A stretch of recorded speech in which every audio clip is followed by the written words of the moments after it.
நமசிவாய.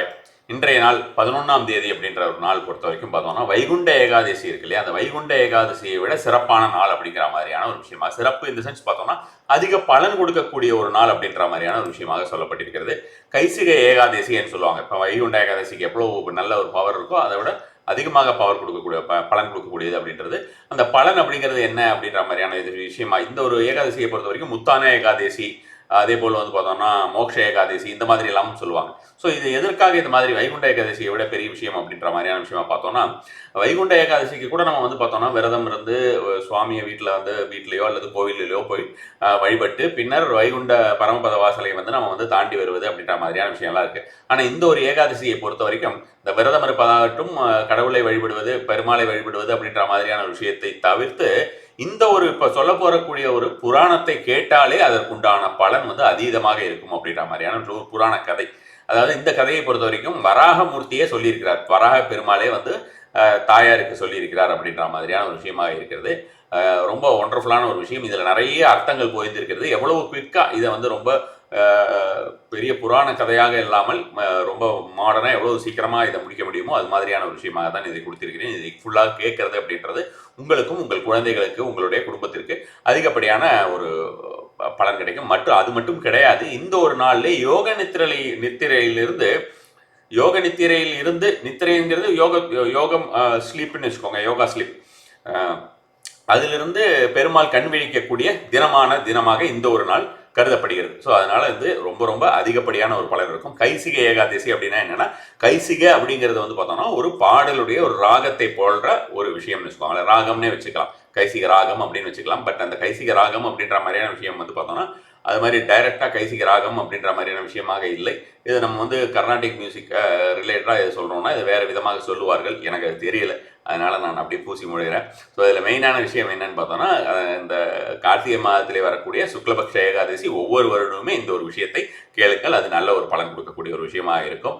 அதேமாதிரி வந்து பார்த்தோன்னா இந்த ஒரு இது இருக்கு இல்லையா, அந்த புராணம் இருக்கு இல்லையா, இந்த புராணத்தை இப்போவும் வந்து பார்த்தோம்னா இந்த அழகிய நம்பியார் திருக்கோயில் சொல்லிட்டு திருக்குறுங்குடியில் இருக்குது. அந்த கோயிலே வந்து பார்த்தோம்னா இன்றும் அது நாடக வடிவிலே இந்த ஒரு நாளிலே நடத்தி காட்டப்படுகிறது. நடந்த இடம், இந்த விஷயம் நடந்த இடம், ரியலாக நடந்த இடத்துல அந்த ஒரு விஷயம் நடத்தி காட்டப்படுகிறதுன்னு வச்சுக்கோங்களேன். வராக புராணத்திலே இருக்கக்கூடிய ஒரு விஷயத்தை தான் நம்ம பார்க்க போகிறோம். இந்த வராக புராணத்திலே வராகரிடம் வந்து கேட்குறாங்க, நம்ம தாயார் வந்து கேட்கிறார், இந்த கைசிக ஏகாதசி என்று சொல்கிறார்களே, இந்த கைசிக ஏகாதசியுடைய பலன் ரொம்ப அளப்பரிய பலனாக இருக்கிறதே, அதற்குண்டான பலன் என்ன, ஏன் இப்படி இந்த மாதிரியான ஒரு விஷயமாக அது ரொம்ப பெரிய பலன் இருக்கிறது அப்படின்ற மாதிரியான விஷயமாக கேட்கிறார். ஸோ அப்படி கேட்கும்பொழுது வராகர் வந்து இது எதனால் இந்த மாதிரியான ஒரு விஷயமாக வந்தது அப்படின்ற மாதிரியான விஷயமாக சொல்ல போகிறார். அந்த சொல்லக்கூடிய விஷயம் தான் இந்த புராண கதை. அதாவது நம்பாடுவார் என்கிற ஒரு பெருமாள் தாசன் இருக்கிறார். நம்பாடுவார்ங்கிறது அவருடைய கோயில் தான் நான் இப்போ வந்து சொன்னேன், அழகிய நம்பியார் கோயில் சொல்லிட்டு, நம்பிராயர் கோயில் அப்படின்னு சொல்லிட்டு. ஸோ அப்போ அந்த நம்பாடுவார் என்ற கோயில், ஏன் அவருக்கு நம்பாடுவார் என்ற பெயர் வந்தது அதை முதல்ல தெரிஞ்சுக்கலாம். ஏன் நம்பாடுவார்னா, வராகரே சொல்லுவார் நம்மை பற்றி பாடக்கூடியவர் அப்படிங்கிறதுனால வராகரே பேர் வச்சாராம் அவருக்கு நம்பாடுவார் அப்படின்ற மாதிரியான விஷயங்கள். நம்மை பற்றி புகழ்ந்து பாடக்கூடியவர் நம்பாடுவார் அப்படின்ற மாதிரி அவர் வந்து நம்பாடுவார்னு ஒருத்தர் இருந்தார் அப்படின்ற மாதிரி சொல்றாரு. அப்படின்னா பார்த்துக்கோங்க, சுவாமியே நமக்கு பேர் வச்சிருக்காருன்னா அது எவ்வளோ ஒரு பெரிய ஒரு விஷயம் அப்படின்றது. எதனால் அப்படி பெயர் வைத்தார் அப்படின்னு பார்த்தோம்னா, அந்த நம்பாடுவார் அனுதினமும் வீணையுடன் போய் பெருமாள் கோயிலில் இருக்கக்கூடிய பெருமாள், வராகர் வந்து பெருமாளை பார்த்து பாடல்கள் பாடுவது வழக்கம். ரெகுலராக அவருக்கு வந்து இந்த ஒரு காலையில் எழுந்தோடனே அவர் குளிச்சுட்டு இந்த ஒரு விஷயம் தான் அவர் வந்து குளக்கரையில் குளித்து விட்டு இந்த ஒரு விஷயத்தை தான் ரெகுலராக செய்து கொண்டிருப்பார். அவருக்கு இதை செஞ்சுட்டு தான் மறுவேளை அப்படிங்கிற மாதிரியான அளவுக்கு ஒரு டிவோஷன் இருக்கிறது. ஸோ அந்த மாதிரியாக ரெகுலராக செய்து கொண்டிருக்கக்கூடிய அந்த நம்பாடுவரை செய்து கொண்டிருக்கும் பொழுது நேராக வந்துட்டு இருக்கார். ஒரு நாள் இதே மாதிரி காலையில் எழுந்து குளக்கரையிலே ஏகாதசி தினத்திலே இந்த மாதிரியான ஒரு விஷயமாக குளித்து விட்டு வந்து கொண்டிருக்கிறார். வரும்பொழுது பார்த்தோன்னா ஒரு பிரம்ம ராட்சஸ் அப்படின்னு பார்த்தோன்னா, இப்போ கூட உங்களுக்கு கேரளா டெம்பிள்ஸ் எல்லாம் அந்த பிரம்ம ராட்சசன் அப்படின்னு சொல்லிட்டு தனியாக வச்சிருப்பாங்க. அது மாதிரியான ஒரு பிரம்ம ராட்சசன் அப்படின்னு. ஸோ இதில் வந்து ரொம்ப முக்கியமான ஒரு விஷயம் வந்து சொல்லக்கூடிய ஒரு விஷயமாக பாருங்கள், எவ்வளோ பியூட்டிஃபுல்லாக வந்து ஒரு விஷயத்தை நமக்கு கடத்தி கொண்டு இருந்திருக்கிறார்கள் அப்படின்னு. அதாவது அந்த நம்பாடுவார் என்பவர் வந்து பார்த்தோம்னா பாணர் குலம் அப்படின்ற மாதிரியான விஷயமாக சொல்கிறார்கள். பாணர் குலம் அப்படின்ற மாதிரியான விஷயமாகவும், சண்டாளர் குலம் அப்படின்ற மாதிரியான விஷயமாகவும் சொல்கிறாங்க. ஸோ அந்த டைமில் வந்து பார்த்தோம்னா இந்த மாதிரியாக வர்ணத்தை குறித்து சொல்லப்பட்டிருக்கக்கூடிய விஷயம், இந்த மாதிரியான ஒரு வர்ணம் அப்படின்ற மாதிரியான விஷயமாகவும், அப்பொழுதே வந்து பிராமண வர்ணம் அப்படின்ற மாதிரியான விஷயமாகவும் குறித்து இந்த வர்ணம்னு சொல்கிறேன், இதையும் நல்லா கேட்டுக்கோங்க. ஸோ இது குறித்து நமக்கு ஒரு முக்கியமான தகவலை சொல்லியிருக்கிறார்கள். நாம் எப்படியெல்லாம் ஏமாற்றப்பட்டிருக்கிறோம், எப்படி நம்ம வாழ்ந்து கொண்டிருக்கிறோம் அப்படின்ற விஷயத்தையும் நீங்கள் தெரிந்து கொள்ளலாம். ஸோ அந்த பாணர்களும் சண்டாளர்களும் அப்படின்ற சேர்ந்தவர் வந்து சுவாமி கிட்ட அவ்வளோ ஒரு டிவோஷனாக வந்து பாடிக்கிட்டு இருக்கார். ஸோ அந்த ஒரு நாளில் வரும்பொழுது பார்த்தோம்னா அந்த பிரம்மராட்சசன் வாசல்லே நின்றுட்டு, எனக்கு உடனடியாக உன்னை சாப்பிட்டாக வேண்டும், நான் அகோர பசியிலே இருக்கிறேன், 10 நாளாக நான் பசியில் இருக்கேன், நான் உன்னை சாப்பிட்டாகணும் அப்படின்றது. உடனே இவர் வந்து என்ன பண்ணுறாருன்னா, உடனே என்னை சாப்பிடாதன்னு சொல்கிறத விட, எனக்கு அர்ஜென்ட்டாக போய் நான் சுவாமிக்கு வந்து பாட்டு பாடணும், நான் சுவாமியை வந்து குறித்து அவரை பாடி அவரை வந்து வழிபட்டாக வேண்டும், அதனால எனக்கு வந்து போகணும் அப்படின்ற மாதிரி இருந்ததுன்னா, அதெல்லாம் இல்லை, எனக்கு வந்து ரொம்ப பசியாக இருக்கேன், நான் ரொம்ப நாளாக இருக்கேன், நான் உன்னை விட மாட்டேன், நான் உன்னை சாப்பிட்டு தான் மறுவேளை பார்ப்பேன் அப்படின்ற மாதிரியான விஷயமாக அந்த பிரம்மராட்சசன் சொல்கிறான். ஸோ அப்படி பிரம்மராட்சசன் சொல்லும்பொழுது இவர் என்ன சொல்கிறாருன்னா, சரி ஓகே, நான் உனக்கு ப்ராமிஸ் பண்ணி தரேன், நான் உள்ளே போய் சுவாமியை பார்த்து பாடி முடித்து விட்டு பிறகு வந்து உன்னிடம் நான் வந்து இது பண்ணுறேன், நீங்கள் என்னை சாப்பிட்டுக்கோ அப்படின்ற மாதிரி சொல்கிறாரு.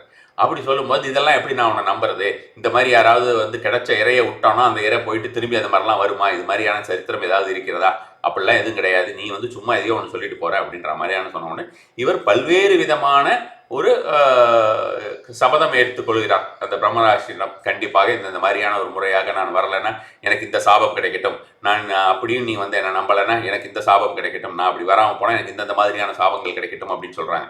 அதெல்லாமும் இந்த புராணத்தில் இருக்கக்கூடிய விஷயம். இந்த சாபங்கள் எல்லாம் நம்ம வந்து கேட்கும்போது ரொம்ப ரொம்ப கிளியராக நமக்கு வாழ்க்கையை எப்படி வழிவகுத்து செல்ல வேண்டும் அப்படின்ற மாதிரியான விஷயமாக தெரியும். ரொம்ப டீட்டெயிலாக போயிடுமே அப்படின்றதுனால அந்த விஷயத்தெல்லாம் நான் சொல்லலை உங்களுக்கு. ஸோ இப்போ அது மாதிரி அவ்வளோ அற்புதமாக இந்த மாதிரி இருந்தால் எனக்கு வந்து நான் ஒருத்தரை ஏமாற்றிய சாபம் கிடைக்கட்டும், ஒரு பெண்ணை ஏமாற்றிய சாபம் கிடைக்கட்டும், நம்ப வைத்து ஏமாற்றியவர்களோட சாபம் வந்து அது மாதிரியான சாபம் கிடைக்கணும். ஒவ்வொரு சாபத்தை விட ஒவ்வொரு சாபம் எவ்வளோ உயர்ந்தது, அது எந்த அளவுக்கு ஒரு கேர்ஸ் அப்படின்ற ஒரு விஷயம், ஒரு பாவம் செய்வது அப்படின்றது நமக்கு எந்த அளவுக்கு ஒரு தவறு செய்வது, பாவம் அப்படின்றது கூட விட்டலாம். நம்ம வந்து தர்மம் வழி நடக்காமல் அறத்தின் வழி நடக்காமல் இருப்பது எவ்வளோ ஒரு கஷ்டம் அப்படின்ற மாதிரியான ஒரு மிக தீங்கை நமக்கு செய்ய வல்லது அப்படின்ற மாதிரியான விஷயமாக சொல்லுவதை நம்ம வந்து இதில் இருந்து உணர்ந்து கொள்ள முடியும். அப்படி ஒரு பிரம்மராட்சசன் சொன்னோடனே கடைசியில் அவர் கன்வின்ஸ் ஆகிறார். கன்வின்ஸ் சரி போய் பாடிட்டு வா, நான் வெயிட் பண்ணுறேன் அப்படின்ற மாதிரி சொல்கிறார். இவரும் உள்ளே போயிட்டு இந்த கைசிக ராகத்திலே வந்து அவர் வந்து பாடுகிறார். கைசிக ராகத்திலே அவர் வந்து சுவாமியை வந்து ரொம்ப நல்லா பாடிட்டு, சுவாமி இதெல்லாம் பார்த்துட்டு இருக்க என்ன நடக்குதுன்னு பார்ப்போம் அப்படின்னு. ஸோ இத்தனையும் வந்து பாடல் எல்லாம் ஃபுல்லாக முழுமையாக பாடிவிட்டு சுவாமியை நல்லா சேவித்து விட்டு திரும்ப நேராக வெளியில் வர்றார். வெளியில் வந்துட்டு பார்த்தோம்னா அந்த பிரம்மராட்சசன் இருக்கும்போது, சரிப்பா நான் எல்லாம் சாமிக்கெல்லாம் பாடிட்டேன், இனிமே நான் வந்து ஃப்ரீ தான், என்ன எடுத்துக்கோ, நான் வந்து என்னை எடுத்துக்கிறது முடிவு பண்ணிவிட்டு என்னை எடுத்துக்கோ, நான் சொன்ன மாதிரி நான் வந்து என் ப்ராமிஸை வந்து நான் வந்து காப்பாற்றினேன் அப்படின்ற மாதிரியான விஷயமாக சொல்லிவிட்டு அந்த வீணையை தனியாக வச்சுட்டு எடுத்துக்கோ அப்படின்றாரு. அதை பார்த்தோன்னா பிரம்மராட்சசனுக்கு மிகப்பெரிய ஒரு ஆச்சரியம். எப்படி ஏதாவது ஒரு இறை இந்த மாதிரி வந்ததே கிடையாது, நம்மளே வந்து சரி அவ்வளோ சாபம் கிடைக்கட்டும் இவ்வளோ சாபம் கிடைக்கட்டும்னு சொல்கிறான், சுவாமியை போய் பார்க்கணுன்றான், சரி அந்த டைமில் எதுவும் பண்ண வேண்டாம், வந்தால் வரட்டும் அப்படின்ற மாதிரி நிலைமையில தான் நம்ம விட்டோம். ஆனால் இந்த நபர் வந்து திரும்பி இப்படி வந்து செய்திருக்கிறாரே அப்படின்ற மாதிரியான ஒரு விதமாக பிரம்மராட்சசனுக்கு ஒரு எண்ணம் வருகிறது. ஸோ அப்படி வந்துட்டு சரி இப்படி சொன்ன உடனே அந்த ரியலைசேஷன் சொல்லக்கூடிய ஒரு விஷயம், இவ்வளோ ஒரு உயர்ந்த ஆத்மாவா அப்படின்னு சொல்லிட்டு அவரை கீழே காலில் விழுந்து அவருடைய கால்களே விழுகிறார். விழுந்த பிரம்மராட்சசன் சொல்லக்கூடிய விஷயத்தை கவனமாக கேட்டுக்கொள்ளுங்கள்.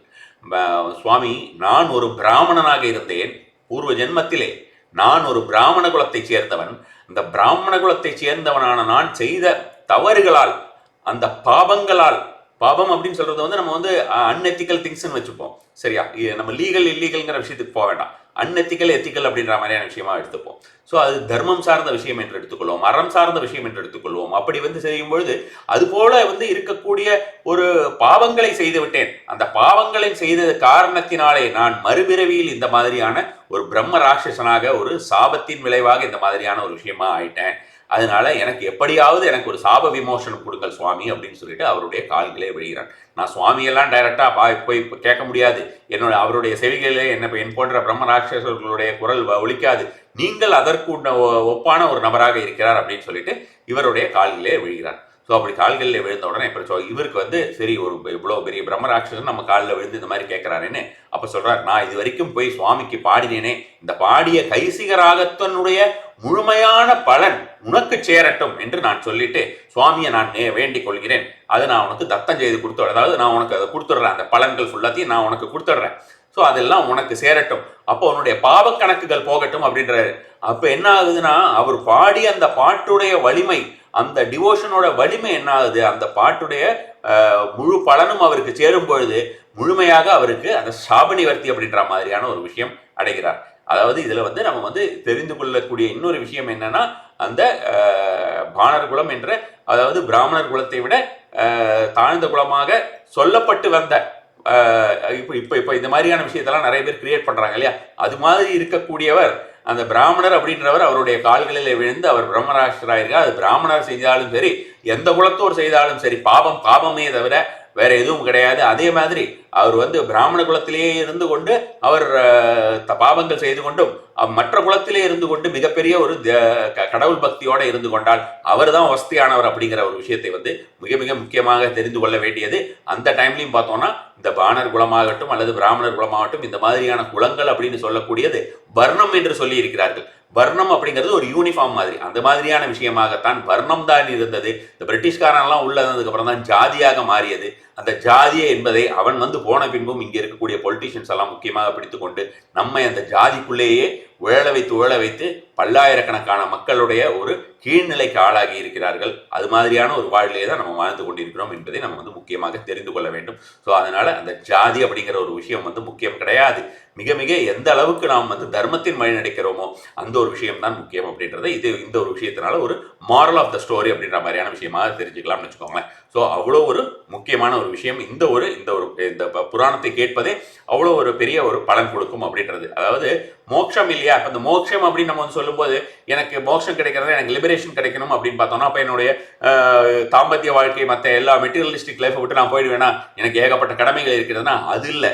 நம் பட்டுக்கொண்டிருக்கிற பல்லாயிரக்கணக்கான கஷ்டங்கள், எப்படி சொல்றாரு அந்த பிரம்மராட்சசனுடைய அந்த பூர்வ ஜென்மத்திலே இருக்கக்கூடிய அந்த பாபங்கள், அவர் செய்த பாபங்களால் அவர் இந்த மாதிரி ஆயிட்டார்னு சொல்றாங்களே, அது மாதிரி நாம் அறிந்தும் அறியாமலும் செய்தக்கூடிய அனைத்து வித கர்மாக்களையும் களையக்கூடிய, பாவங்களையும் களையக்கூடிய ஒரு விஷயமாக இந்த ஒரு விஷயத்தை சொல்லியிருக்கிறார் வராகமூர்த்தி தாயாரிடத்திலே. ஸோ அப்போ இதை அவர் கேட்கும் பொழுதே அவ்வளோ ஒரு பலன் கிடைக்குமாம். அதனால்தான் வைகுண்ட ஏகாதசியை விட மிக அதிகமான பலன் அப்படின்றது இந்த கைசிகை ஏகாதசிக்கு இருக்குது அப்படின்ற மாதிரியான விஷயமாகவும் தெரிந்து கொள்ளலாம். ஸோ அதே மாதிரி வந்து பார்த்தோம்னா, எவர் ஒருவர் தெய்வத்திடம் மிக அதீத ஒரு விஷயத்தை வைத்திருக்கிறார். நான் பல்லாயிரக்கணக்கான தடவை சொல்லியிருக்கேன், பாட்டு பாடுங்க, பாடுவது வந்து மிக வேகமாக கடவுளை அடையக்கூடிய வழி அப்படின்ற மாதிரி. பாடல்களாக பாடுங்கள், ஸ்தோத்திரம் சொல்வதாகட்டும், பீஜ மந்திரங்கள் சொல்வதாகட்டும், அதையெல்லாம் விட மிக வேகமாக நாம் வந்து கடவுளை அடையக்கூடிய வழி கடவுள் முன்னின்று நாம் பாட்டு பாடுவது. இதுக்கு வந்து நமக்கு இந்த ராகம் அந்த ராகம்லாம் அவசியம் கிடையாது. நாம் எந்த அளவுக்கு டிவோஷனாக நமக்கு பாடக்கூடிய குரல் வந்து எந்த அளவுக்கு நமக்கு வந்து வருகிறதோ அது மாதிரியான ஒரு விஷயமாக அது நம்ம வந்து கடவுளோட ஐக்கியமாவதற்கு ரொம்ப ரொம்ப ஈஸியாக இருக்கக்கூடிய ஒரு வழி அப்படின்ற மாதிரியான விஷயமும் இந்த ஒரு ஸ்டோரி மூலமாக நம்ம வந்து கண்டிப்பான புராணிக் ஸ்டோரி மூலமாக நம்ம கண்டிப்பான முறையிலே தெரிந்து கொள்ளலாம். அதனால இனிமேல் நாம் வந்து சொல்லக்கூடிய விஷயம், இந்த ஒரு நாளை பொறுத்த வரைக்கும் இந்த புராணத்தை நீங்கள் உங்கள் குடும்பத்தார் எல்லாரும் கேட்பது அப்படின்ற மாதிரியான விஷயங்கள், இதை தான் நான் வந்து 3 நாள் கேட்கணும்னு சொல்லியிருந்தேன். தசமியில, ஏகாதசியில, நாளைக்கு ஒரு நாள் துவாதசியில 3 நாளும் கேட்பதுங்கிறது அதீத பலன் தரக்கூடிய ஒரு விஷயமாக இருக்கும். அது நேற்று என்னால் கொடுக்க முடியாத ஒரு சூழ்நிலையாக போய்விட்டது. அதனால தான் இன்றைக்கி இந்த ஒரு விஷயத்தை கொடுக்கிறேன். ஸோ இன்றைக்கும் நாளைக்கும் கேட்பது கூட உங்களுக்கு அதிகப்படியான ஒரு பலனை கொடுக்கக்கூடியதாக இருக்கும். இன்றும் நாளையும் நீங்கள் வந்து இந்த மாதிரியான கார்த்திகை மாதத்திலே இருக்கக்கூடிய ஏகாதசி நாளிலே பெருமாள் கோயிலுக்கு போய் நெய்விளக்கு ஏற்றி வைப்பது அப்படிங்கிறது அதீத பலனை கொடுக்கக்கூடிய ஒரு விஷயமா இருக்கும். உங்களால் எவ்வளவு நெய்விளக்கு ஏற்ற முடியுமோ ஏற்றுங்க. இன்னைக்கு ஒரு 10 விளக்கு, நாளைக்கு ஒரு 11 விளக்கு ஏற்றினீங்கன்னா ரொம்ப ரொம்ப அதிக பலன் கிடைக்கக்கூடிய ஒரு விஷயமா இருக்கும். நார்மல் திரி நீங்கள் உங்களுக்கு எந்த திரி கொண்டு போறீங்களோ அது மாதிரியான திரியை போட்டு ஏற்றலாம். இதெல்லாம் வந்து நல்ல ஒரு பலன் கொடுக்கக்கூடியதாக இருக்கும். இன்றும் நாளையும் நாம் வந்து வறியவர்களுக்கு கொடுக்கக்கூடிய அன்னதானமும் அதிகப்படியான ஒரு பலன் கொடுக்கக்கூடிய ஒரு விஷயமா இருக்கும். நம சிவாய்.